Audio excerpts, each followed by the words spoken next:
Ipap, kay arang suga. Kamarong na eh. Wala, hindi na kalapot ng linis.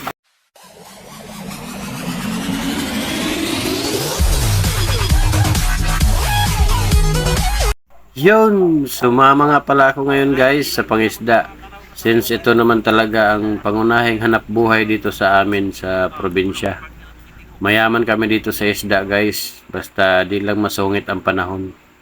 Kung napapansin nyo guys, yan yung light boat na tinatawag sa amin. Sila yung nagpapailaw sa laot para mag-ipon-ipon yung mga isda.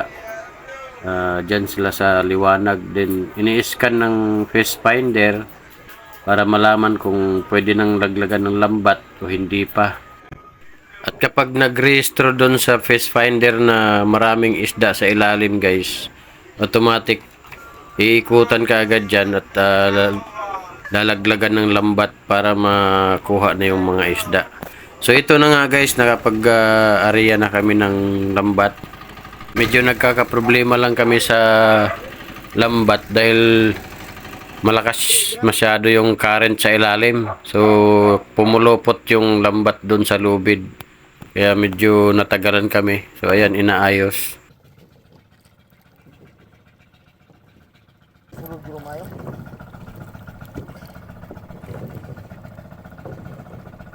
Kay arang suga.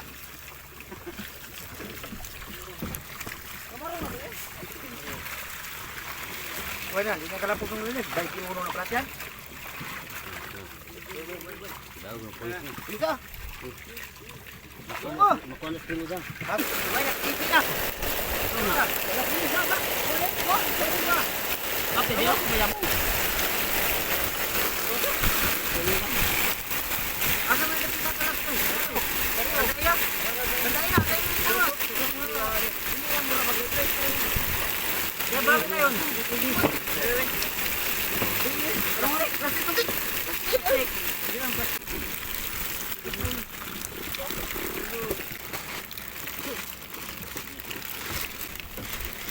Hindi na kahadlog badak pa sa. Kaya hindi nakalagas. Pati-pati. Hindi, plastic. Plastik, kapi kan. Yan.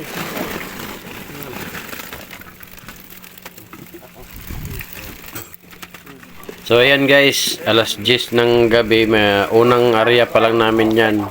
May nahuli na kaagad kami na isda. Hindi man karamihan pero okay na rin. At dito syempre hindi mawawala yung kilaw dyan. Fresh na fresh yung isda guys. Buti may baon yung mga kasama ko ng suka.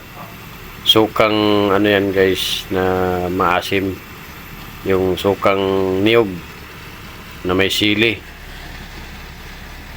So yun lang, wala nang ano yan, wala nang ibang ano yan, suka lang talaga yan. Diretso na, kain na kaagad. Napakasarap yan guys.